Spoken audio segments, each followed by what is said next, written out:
Welcome back दोस्तों। आज मैं आपके सामने रिसेंटली थिएटर में तेलुगु लैंग्वेज में रिलीज हुई एक जबरदस्त थ्रिलर मूवी को लेकर आया हूँ। इसका नाम है का, जिसमें किरण अब्बावरम लीडिंग रोल पर है। एक्चुअली मैं खुद इस मूवी का बहुत ही बेसब्री से इंतजार कर रहा था बिकॉज ऑफ इट्स ट्रेलर। बहुत ही धांसू लगा था ट्रेलर मुझे। अब मूवी के बारे में बात करें तो मूवी में बहुत ही यूनिक कॉन्सेप्ट को यूज किया गया है। पहले तो मैंने सोचा कि ये कोई टाइम ट्रैवल बेस्ड मूवी होगी, लेकिन कुछ अलग ही टाइप की मूवी निकल के आई है। ये मेकर्स ने इस मूवी को दूसरे लैंग्वेजेस में भी रिलीज कर दिया है, तमिल, मलयालम, कन्नड़ा, हिंदी। तो चलिए फटाफट से मूवी की कहानी को देख लेते हैं। उससे पहले लुटा दो प्यार, फॉलो ऑन इंस्टाग्राम।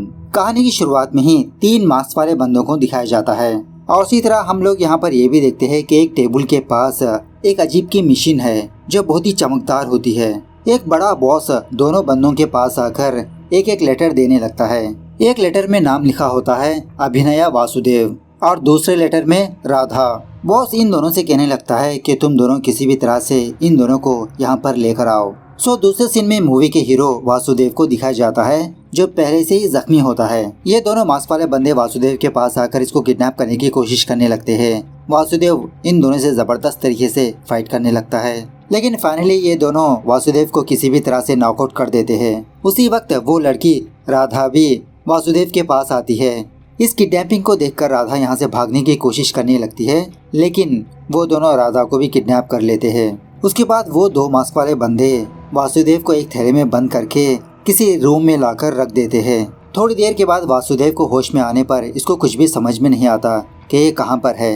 इस सारे कमरे में बस एक छोटी सी विंडो होती है, वहीं से रोशनी आती रहती है। वासुदेव दरवाजा खटखटाने लगता है कि बाहर कोई है, प्लीज मुझे यहाँ से जाने दो। आप लोग कौन हो, यहाँ पर मुझे क्यों लाए हो? लेकिन कोई भी जवाब ही नहीं देता। थोड़ी देर के बाद यहाँ का बॉस वासुदेव के पास आता है। उस बंदे को देखकर वासुदेव अपनी सीट से खड़े होने की कोशिश करने लगता है, लेकिन ये तो बंदा होता है। उसके बारे में पूछने पर यह बंदा बहुत ही उटपटांग से जवाब देने लगता है कि मैं कौन हूँ मैं तुम्हें नहीं बताऊंगा। वासुदेव पूछने लगता है कि आखिरकार मैं कहाँ पर हूँ, ये कौन सी जगह है? वो मास्क वाला बंदा कहने लगता है इस जगह पर हो तुम, मतलब इस जगह का नाम ही इस जगह है। ये बहुत ही हाईली कॉन्फिडेंशियल इंट्रोगेशन रूम है, एक जेल जैसा टाइप है तुम्हारे लिए, और वैसे भी यहाँ पर सिर्फ मैं ही सवाल करूँगा और तुम्हें जवाब देना पड़ेगा।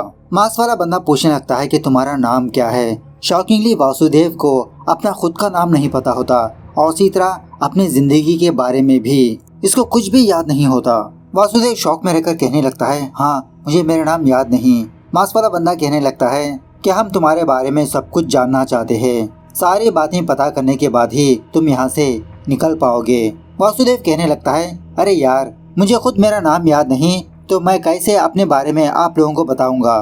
मास्क वाला बंदा कहने लगता है कि हर एक प्रॉब्लम का सोल्यूशन है और मेरे पास भी इसका सोल्यूशन है, और वो है ये डिवाइस। ये कोई मामूली वॉच नहीं है, ये मशीन तुमको हिप्नोटाइज करेगी। तुम्हारे सबकॉन्शियस माइंड में जो जो चीजें हैं वो सारी बातें मैं जानने लगूंगा, और इसी तरह मैं ये भी कर सकता हूँ तुम्हारे जिंदगी में कुछ बातें चली है वो भी भुला सकता हूँ मैं। वासुदेव कहने लगता है तो फिर देर किस बात की, मेरे पास इन्फॉर्मेशन हासिल करके मुझे यहाँ से भेज दो। मास्क वाला बंदा कहने लगता है कि अप्रैल 27, 1977 में आबिद शेख को एक लेटर आया, तुमने उस लेटर को ओपन करके पढ़ना शुरू किया, उस लेटर में क्या है? ये सवाल पूछने के बाद वो मशीन गोल गोल घूमते हुए उसमें से रोशनी आने लगती है। वासुदेव हिप्नोटाइज होकर उस दिन जो हुआ वो उस मास्क वाले बंदे को बताने लगता है। एक्चुअली अप्रैल 27, 1977 में आबिद शेख नाम के एक बंदे को एक लेटर आया होता है, लेकिन वासुदेव उस लेटर को आबिद को देने के बजाय अपने घर ले जाकर इसको ओपन करके पढ़ने लगता है। शॉकिंग बात यह है कि वो लेटर उर्दू में होता है। वासुदेव को कुछ भी समझ में नहीं आता। यही बात वासुदेव उस मास्क वाले बंदे से कहते रहता है कि मुझे कुछ भी समझ में नहीं आ रहा कि इसमें क्या लिखा है। मास्क वाला बंदा कहने लगता है ठीक है, तुम अपने दिमाग पर इतना प्रेशर मत डालो। ये जानने से पहले तुम हमें अपने बारे में बताओ कि तुम्हारे माँ बाप कौन है, तुम कहाँ पर पले बड़े, और ये दूसरों के लेटर्स क्यों पढ़ते हो। उसके बाद सीन थोड़ा फ्लैशबैक में जाने लगता है। एक्चुअली वासुदेव एक अनाथ होता है, पता नहीं इसके माँ बाप कौन है। एक छोटे से ऑर्फनेज में अपनी जिंदगी गुजारते रहता है। वासुदेव हमेशा अपने ख्यालों में खोया रहता है, अपने माँ बाप को याद करते हुए। पता नहीं इसके माँ बाप कौन है, क्यों इसको यहाँ पर छोड़कर चले गए। एक दिन एक पोस्टमैन इस ऑर्फनेज पर आकर लेटर्स देने लगता है। इसी दरमियान में इस पोस्टमैन के हाथों से एक लेटर छूट जाता है और वो लेटर वासुदेव को मिलता है। अब इसने अपनी जिंदगी में लेटर नहीं देखा तो इस लेटर को ओपन करके पढ़ने लगता है। तो इसमें एक माँ अपने बेटे के लिए लेटर लिखा होता है। बहुत ही प्यार भरा लेटर होता है ये। एक माँ अपने बेटे के लिए कितनी केयरिंग करती है वो सारी बातें इस लेटर में होती है। इस लेटर को पढ़ते समय वासुदेव ऐसे फील होने लगता है कि इसकी माँ ने ही इसको ये लेटर लिखा। सो उस दिन से लेते हुए वासुदेव को जब भी कोई लेटर नजर आता उन लेटर्स को ओपन करके पढ़ने लगता है। मतलब इन लेटर्स के जरिए से इसका अकेलापन दूर होते रहता है। एक बहन अपने भाई को लिखती रहती है, एक मामा अपने भांजे को, एक माँ अपने बेटे को, एक फादर अपने बेटे को। इस तरह से काफी सारे रिलेशन को जानने लगता है ये। उन लेटर्स में जो इमोशंस होते हैं उनको भी फील होते रहता है। खैर इसी दरमियान में एक दिन उस ऑर्फनेज के वार्डन गुरुनाथम को भी उसकी बीवी लेटर लिखती है। इस लेटर से हमें ये बात पता चलती है कि गुरुनाथम की एक छोटी बच्ची है जो बीमार है।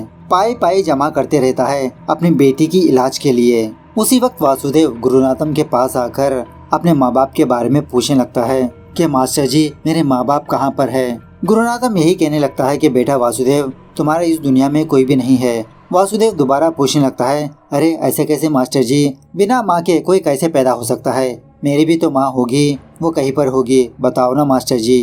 गुरुनाथम इस पर गुस्सा करने लगता है, अरे मैंने कहा ना कि इस दुनिया में तुम्हारा कोई भी नहीं है, जाओ यहाँ से। दूसरे दिन वासुदेव गुरुनाथम का ड्रॉ ओपन करके उसका लेटर पढ़ने लगता है। तभी ये चीज गुरुनाथम देखकर इसको बहुत डांटने लगता है। वासुदेव को मारने पीटने भी लगता है कि तुम ऐसे ही हो, इसीलिए तुम्हारे माँ बाप ने तुमको यहाँ पर छोड़ दिया। अगर यही आश्रम ना होता तो तुम भीख मांग रहे होते। गुरुनाथम की बातें इसके दिल को ठेस पहुँचाने लगती है। दूसरे दिन वासुदेव गुरुनाथम के पैसे लेकर वहाँ से भाग जाता है, चोरी करता है पैसे। प्रेजेंट पर मांस वाला बंदा कहने लगता है कि तुमने बहुत बड़ी गलती की, तुम्हारी वजह से एक जान चली गई।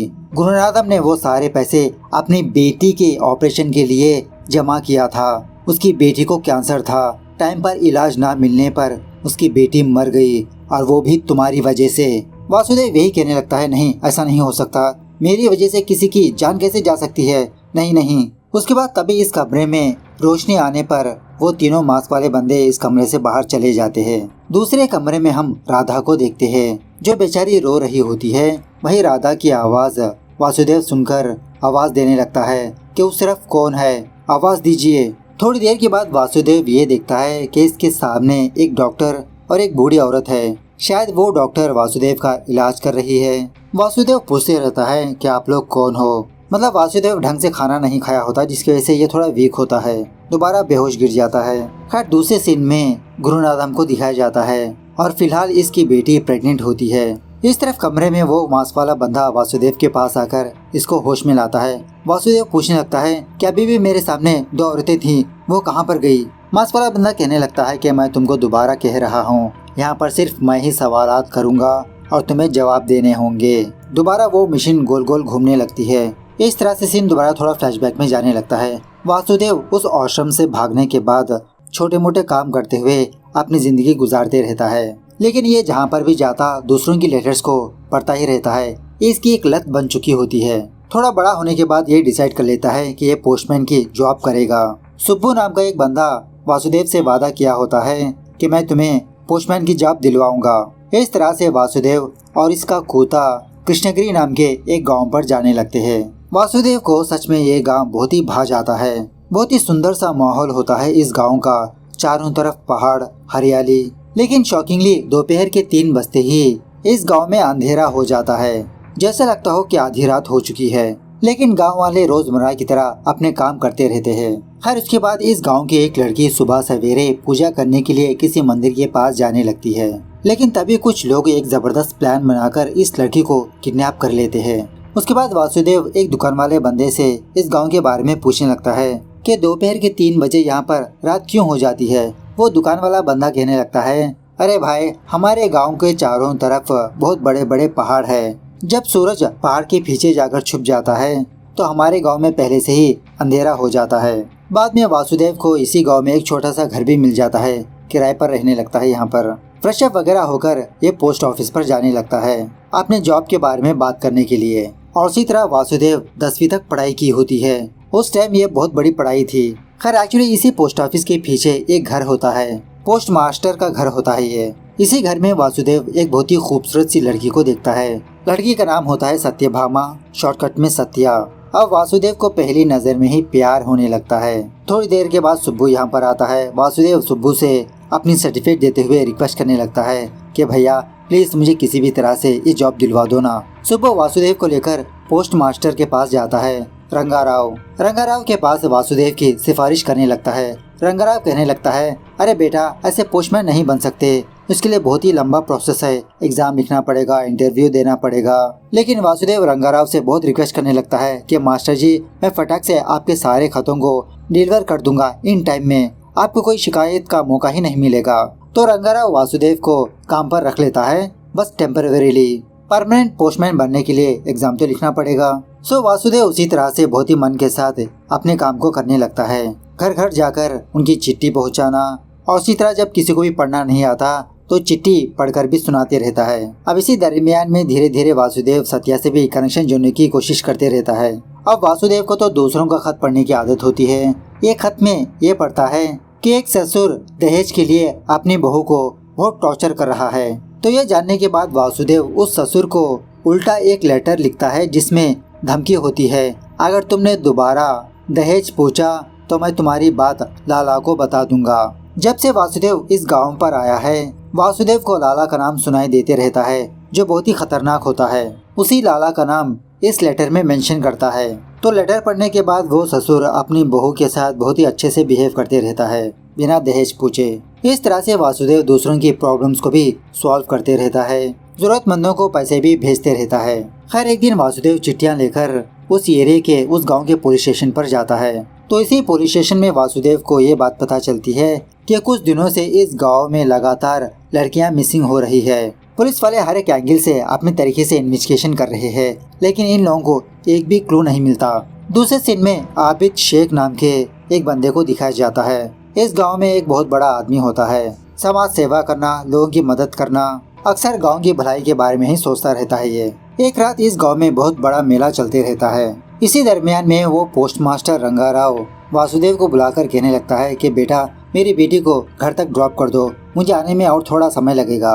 सो यही अच्छा मौका समझकर वासुदेव सत्या के साथ वॉकिंग करने लगता है उसके घर तक। इसी से ये बात पता चलती है कि सत्या भी वासुदेव को लाइक करती है। तभी दो पियक्कड़ बंदे भागते भागते वासुदेव को टक्कर मार देते हैं। फिर भी वासुदेव इन दोनों की मदद करने लगता है, लेकिन वो दोनों पियक्कड़ वासुदेव को बहुत ही गंदी गाली देने लगते हैं। वासुदेव को गुस्सा आकर इन दोनों को बहुत मार पीट कर वहाँ से भगा देता है। उसी वक्त सुब्बू यहाँ पर आकर वासुदेव को डांटने लगता है, अरे तुमने उन दोनों से झगड़ा क्यों किया? क्या तुम्हें पता है वो दोनों कौन है? लाला के आदमी है वो। वासुदेव कहने लगता है, तो क्या हुआ, गलती उन दोनों की थी। उसके बाद सीन प्रेजेंट डे पर शिफ्ट होता है। वो तीनों मांस वाले बंदे इस कमरे से चले जाते हैं। वासुदेव ने अब तक जो अपना फ्लैशबैक याद किया वो सारे नाम एक दीवार पर लिखने लगता है। सोचने लगता है कि ये जरूर लाला का ही काम हो सकता है, उसी ने मुझे किडनैप किया होगा। तभी राधा वासुदेव को बुलाने लगती है। राधा के कमरे में भी वही सारी चीजें होती है जो वासुदेव के कमरे में होती है। 2 चेयर, टेबल, वो गोल गोल घूमने वाली मशीन, और शॉकिंगली राधा को भी अपना फ्लैशबैक याद नहीं होता। वही सेम मांस वाला बंदा राधा के पास आकर इसे सवालात करते रहता है। राधा अपने बारे में वासुदेव को बताने लगती है। जब राधा 14 साल की थी उसी वक्त इसकी पेरेंट्स की डेथ हो गई थी। राधा के 2 भाई होते हैं, लेकिन दोनों के दोनों निकम्मे। राधा एक स्कूल टीचर होती है। इसके भाई इसके कमाई पर ही दारू पीते रहते हैं। एक दिन राधा गांव के मेले में गई थी। उस मेले में 2 लोग राधा से छेड़खानी करने लगे। डर की मारी बेचारी राधा वहां से भागने लगी, और शॉकिंगली उसी रास्ते से वासुदेव और सत्या गुजर रहे थे, और वासुदेव ने उन दोनों को मारा पीटा। मतलब वासुदेव ने इनडायरेक्टली राधा की मदद की होती है। अपने दोनों भाई होने के बावजूद भी बेचारी राधा बहुत अकेलेपन की जिंदगी गुजारती रहती है। अपनी प्रॉब्लम भी शेयर नहीं कर पाती अपने भाइयों से।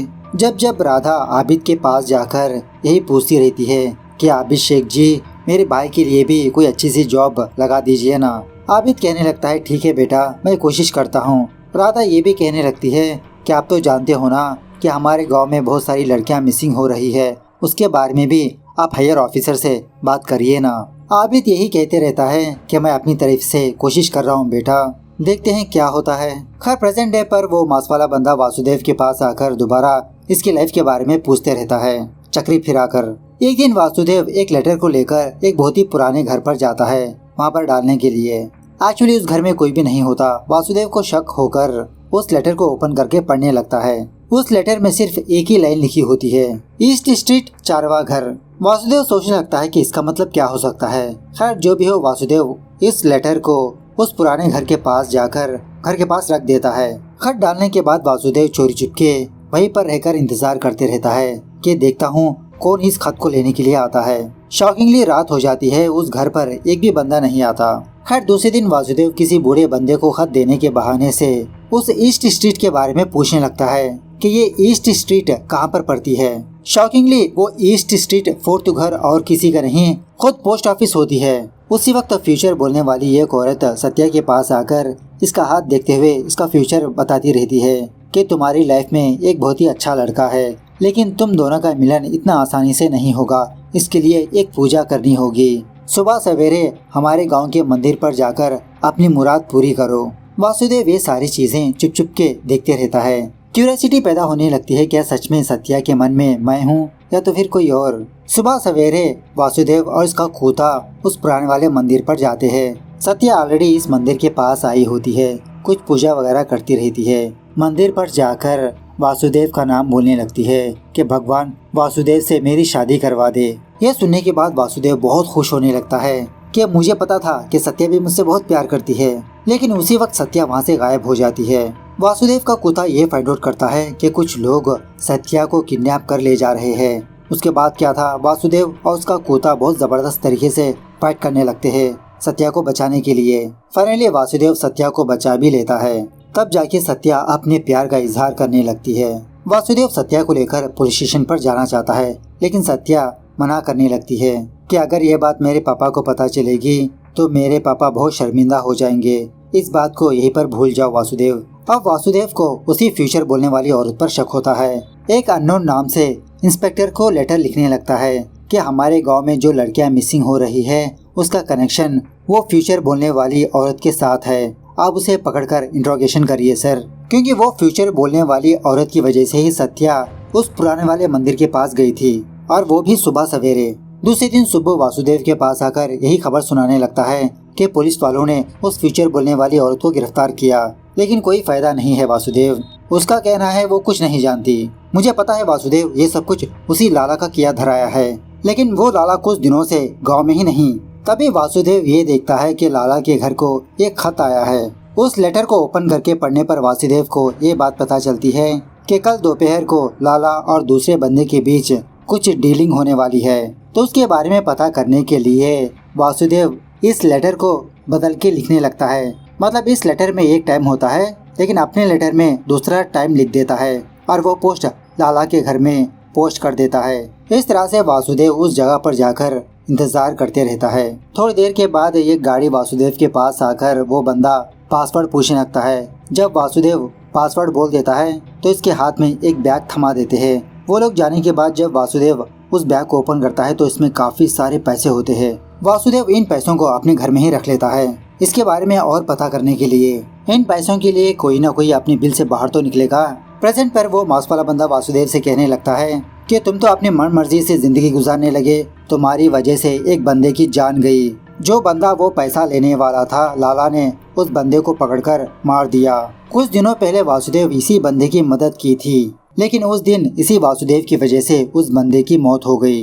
मांस वाला बंदा ये भी कहने लगता है कि तुमने एक बंदे की हत्या की, इसके बारे में हम बाद में बात करते हैं, मिलते हैं कल। इस तरह से वो मांस वाले बंदे वहाँ से चले जाते हैं। वासुदेव दोबारा राधा से बात करते रहता है कि मुझे कुछ भी समझ में नहीं आ रहा कि ये लोग कौन है, हमें यहाँ पर क्यों बांध के रखा।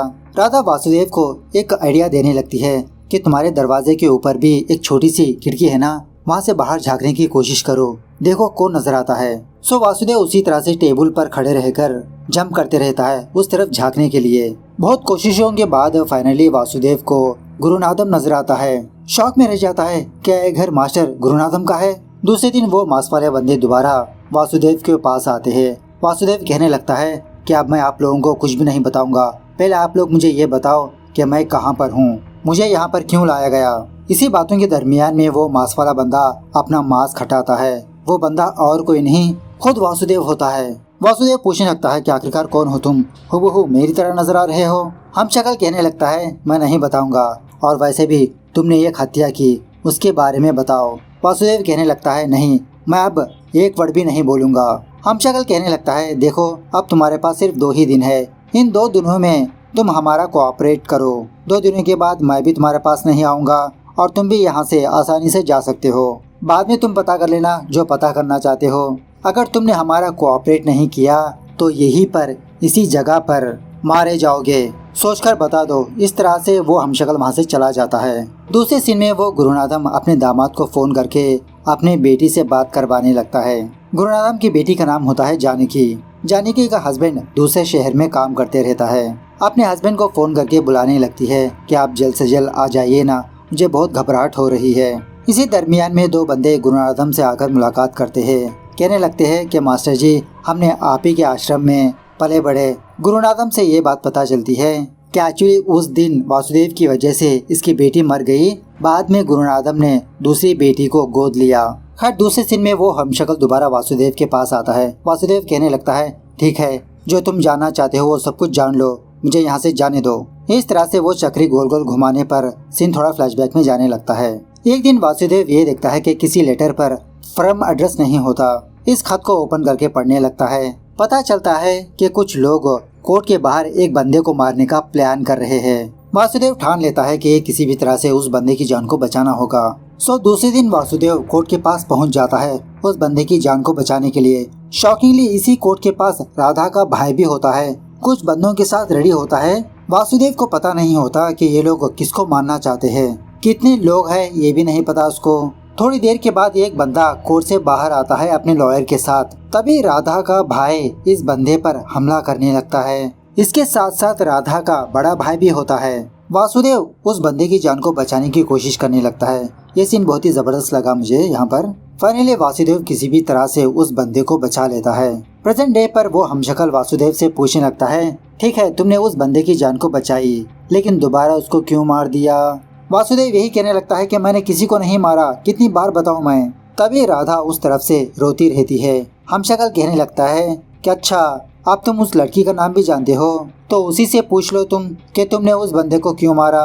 वो लोग जाने के बाद वासुदेव राधा से पूछने लगता है कि राधा तुम क्यों रो रही हो, क्या हुआ?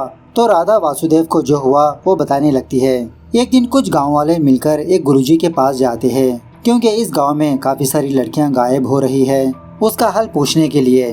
वो गुरुजी इन लोगों को एक सोल्यूशन बताने लगता है कि गांव में देवी माँ की पूजा करनी होगी। इस गांव के हर एक घर में एक लड़की होती है, उन लड़कियों को बचाने के लिए देवी माँ की पूजा करनी पड़ेगी। तो उसी मेले में एक बंदा राधा से छेड़खानी करने लगता है। इसी बंदे को वासुदेव ने बचाया था।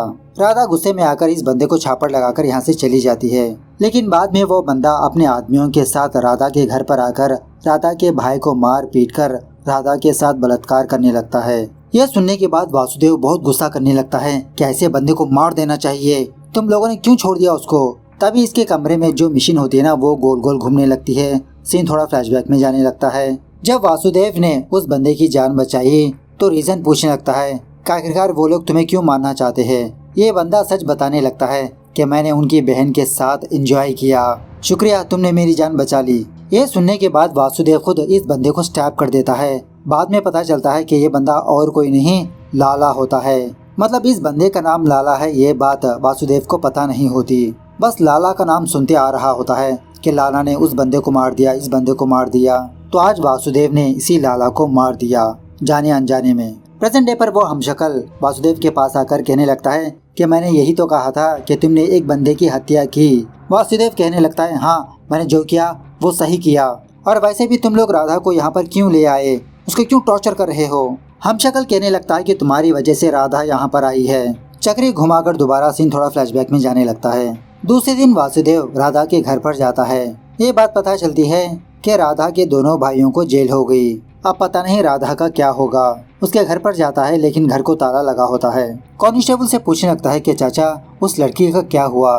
कांस्टेबल कहने लगता है कि अरे बेटा, मुझे नहीं पता उसके बारे में, खामखा उसके भाई जेल चले गए। बाद में ऐसे वासुदेव को अपने पास बुलाकर एक लेटर दिखाकर पूछने लगता है क्या तुम बता सकते हो कि ये लेटर कहाँ से आया, क्योंकि इस लेटर में फ्रॉम एड्रेस नहीं होता।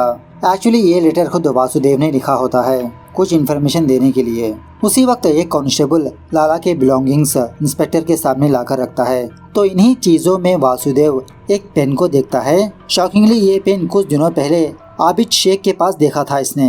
इंस्पेक्टर से यही बात कहने लगता है कि सर ये पेन तो आबिद सर का है। इंस्पेक्टर वासुदेव को खोज में बुलाकर कहने लगता है कि देखो कौन अच्छा है कौन बुरा है मुझे कुछ भी समझ में नहीं आ रहा। तुम मेरे लिए एक काम करो, जब भी कोई लेटर आबिद शेख को आता है पहले वो लेटर मुझको लाकर दो, बाद में आबिद को देना। अब वासुदेव के बैग में ऑलरेडी आबिद शेख का एक लेटर होता है, लेकिन ये उस इंस्पेक्टर को नहीं देता।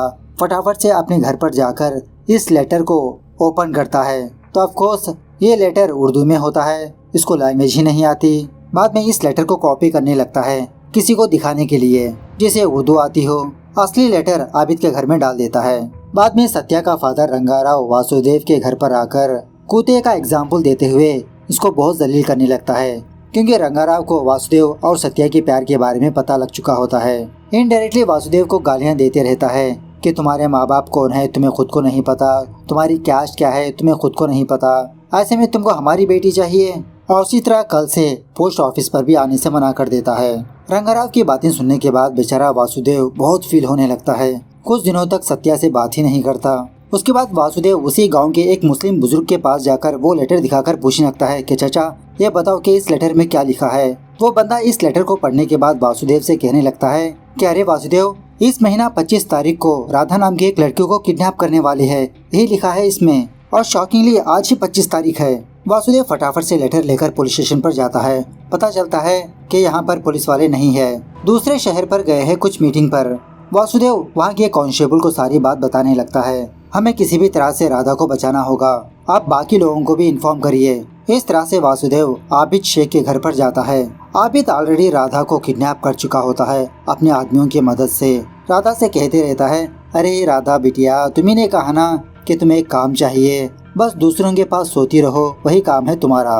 राधा जिद करने की वजह से इसको इंजेक्शन डाल देता है। उसी वक्त वासुदेव यहाँ पर आकर आबिद और उसके आदमियों से फाइट करने लगता है। इसी हाथापाई के दौरान एक अनजान बंदा वासुदेव को स्टैप कर देता है। वो एक्चुअली बंदा नहीं बंदी होती है, बहुत बड़ी डॉक्टर होती है। ये कहने लगती है, अच्छा तुम ही हो जिसने हमारा भांडा फोड़ा, कितना मुश्किल से हम लोग ये काम कर रहे थे, क्या तुम्हें पता है, बिना किसी को कुछ भी पता चले। पहले तो तुमने हमारे फ्यूचर बोलने वाली बंदी को गिरफ्तार करवाया, बाद में लाला को मरवा दिया और आज आबिद तक पहुंच गए। तभी एक और शॉकिंग बात पता चलती है कि वो कांस्टेबल भी इन लोगों से मिला हुआ है। और उसी तरह ये बंदी कोई डॉक्टर नहीं होती, लड़कियों के साथ धंधा करने वाली बंदी होती है। ये इस गांव में काफी सारी लड़कियां हैं, इसीलिए यहाँ की लड़कियों को किडनैप करने का प्लान किया होता है इसने। बाद में ये लोग वासुदेव को बेहोश करके ये प्लान बनाने लगते हैं कि यहाँ से जाने से पहले जितनी लड़कियां हाथ लगेंगी उन सारी लड़कियों को उठा ले आओ। तो वो कांस्टेबल गांव के कुछ घरों को आग लगा देता है। जब सारे लोग आग बुझाने में बिजी होते हैं, उस औरत के आदमी एक के बाद एक लड़कियों को किडनैप करते रहते हैं। थोड़ी देर के बाद वासुदेव होश में आकर वो गांव के अंदर जाता है। सारे घर जलते रहते हैं। वासुदेव जितना हो सके उन सारी लड़कियों को बचाने की कोशिश करने लगता है। एट द सेम टाइम दूसरी तरफ वो आबिद सत्या को भी किडनैप करवा लेता है। वासुदेव उस आबिद को किसी भी तरह से फाइंड आउट करके इसको मार के उस वैन का भी एक्सीडेंट कर देता है जिस वैन में लड़कियां जा रही होती है। वासुदेव एक के बाद एक उन सारी लड़कियों को बाहर लाने लगता है। इन लड़कियों में राधा भी होती है, लेकिन तभी वो धंधे वाली औरत होश में आकर गन से वासुदेव और राधा पर फायर कर देती है। यही सीन मूवी के स्टार्टिंग में दिखाया गया था। जब वासुदेव जख्मी हालत में था, वो दो मास्क वाला बंदे इसको किडनैप कर ले गए। दूसरे दिन ये बात पता चलती है कि एक्चुअली इन दोनों की मौत हो चुकी है, वासुदेव और राधा। बेचारी सत्या वासुदेव की लाश को देखकर बहुत रोने लगती है। गांव वाले उस औरत और उस कांस्टेबल को पकड़ लेते हैं। दूसरे सीन में उस जानकी को दो बच्चे पैदा होते हैं, लड़का और लड़की। यहीं पर हमको कुछ शॉकिंग बातें पता चलती है कि इन दोनों बच्चों का ये पुनर्जन्म है। वासुदेव और राधा जिस कमरे में ये दोनों बंद थे वो और कुछ नहीं, इनकी माँ का कोख होता है। वासुदेव और राधा के पास जो बंदा आया था वो शायद भगवान ही हो सकते हैं। इन दोनों ने जो काम किया वो सारी चीजें इनके मुंह से ही निकलवाया। वासुदेव ने जाने अनजाने में कुछ गुनाह किया, अब वही कर्मों का फल इसको भुगतना पड़ेगा दोबारा जन्म लेके। का मतलब है अंतरात्मा, खैर बाद में हम ये देखते हैं कि वासुदेव का जो कुत्ता है ना, वो बार बार जानकी के घर पर आता रहता है। डायरेक्टर ये भी बताने लगते हैं कि इसका दूसरा पार्ट भी आने वाला है। इस तरह से ये मूवी यहाँ पर दी एंड होती है। तो मूवी कैसे लगी कमेंट करके बताना जरूर। मिलते हैं अगली वीडियो में, तब तक take care, bye bye, see you soon.